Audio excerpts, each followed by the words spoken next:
How potent are North Korea's threats?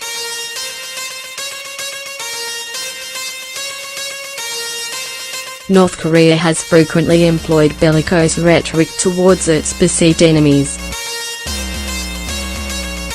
In 1994, South Koreans stocked up on essentials in panic after a threat by a North Korean negotiator to turn Seoul into a sea of fire, one which has been repeated several times since.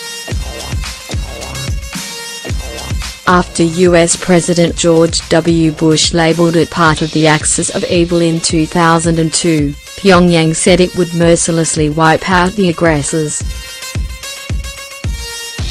In June 2012, the army warned that artillery was aimed at 7 South Korean media groups and threatened a merciless sacred war. There is also a pattern of escalating threats whenever South Korea gets a new leader, with misogynist rhetoric directed at South Korea's first female president Park Geun-hye after she was elected in 2013. While many observers dismiss the rhetoric as bluster, others warn of the tyranny of low expectations when it comes to understanding North Korea, because there have been a number of serious regional confrontations. If you follow North Korean media, you constantly see bellicose language directed against the US and South Korea, and occasionally Japan is thrown in there, and it's hard to know what to take seriously. But then when you look at occasions where something really did happen, such as the artillery attack on a South Korean island in 2010, you see there were very clear warnings. Professor John Delury at South Korea's Yonsei University told the BBC. The North consistently warned that military exercises being conducted in the area would spark a retaliation.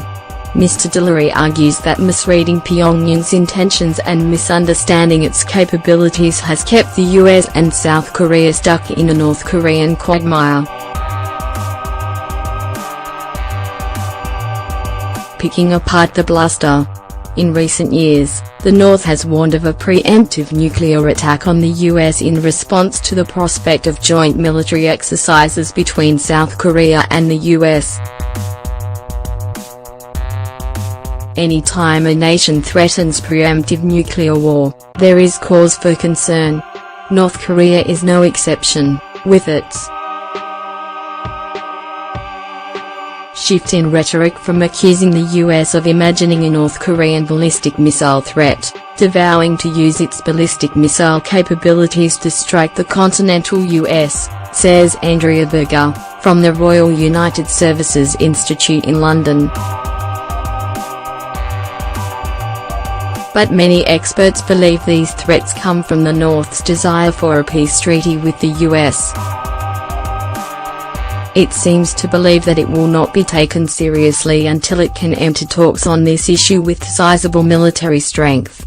This is in line with Pyongyang's historic military-first policy, Ms. Berger says. The US is often center stage.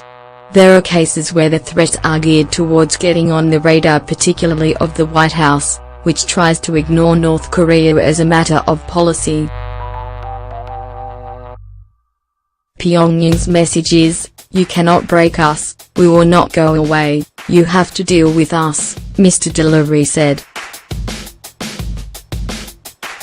While some worry that the North may provoke a conventional forces border clash with South Korea, threats to launch a nuclear strike are often seen as a bluff because it is thought that a nuclear attack would be suicidal for the regime.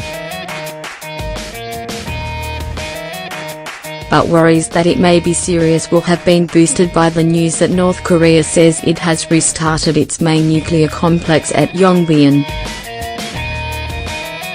The facility is at the center of its nuclear weapons program and is thought to be the country's main source of weapons-grade plutonium. North Korea suspended activity at the reactor in 2007 under an aid for disarmament deal, but began renovating it after its last nuclear test in 2013. Analysts suggest it is capable of producing around 6 kilograms of plutonium a year, enough for one nuclear bomb. In a statement carried by North Korea's official KCNA news agency on 15 September 2015, the director of the country's Atomic Energy Institute said that it was working to improve its nuclear weapons in quality and quantity. It said North Korea was ready to respond to what it called U.S. hostility with nuclear weapons. The announcement is likely to raise tensions significantly. The announcement comes a day after the country said it would proceed with more rocket launches, promising to launch satellites aboard long-range rockets. It put its first satellite into space with a long-range rocket in late 2012, in what the UN said was a banned test of ballistic missile technology and imposed sanctions. The US is concerned that such long-range rockets could eventually threaten its mainland with atomic bombs. Is the US a real target? South Korean tests carried out on fragments of the rocket fired in December 2012 indicated it would have hit a range of more than 10,000 kilometers, 6,200 miles, putting the US well within striking distance. However, there is little evidence that North Korea has yet developed a guidance system to ensure an accurate strike, or the re-entry technology to bring an intercontinental ballistic missile back down to hit its target. Pyongyang's ability to carry out a nuclear strike on the US is even less certain, as analysts say it is difficult to assess the North's claims to have managed to create a small enough nuclear device to be mounted on a warhead.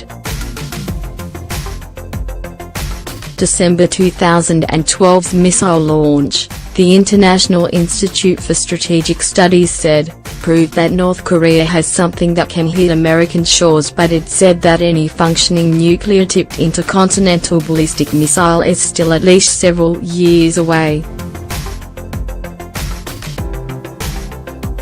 But the first indication of a more concerning assessment came in a U.S. intelligence report leaked in April 2013 which said the North may now be capable of firing a nuclear-armed missile, though with low reliability. The Pentagon later denied the report, stating it would be inaccurate to suggest that the North Korean regime has fully tested, developed or demonstrated those kinds of nuclear capabilities. Nevertheless, North Korea has shown it is determined to pursue this technology.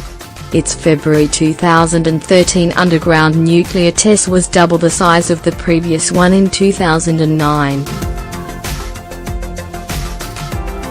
The North claimed that test detonated an atomic warhead that is lighter and miniaturized but with a big explosive charge.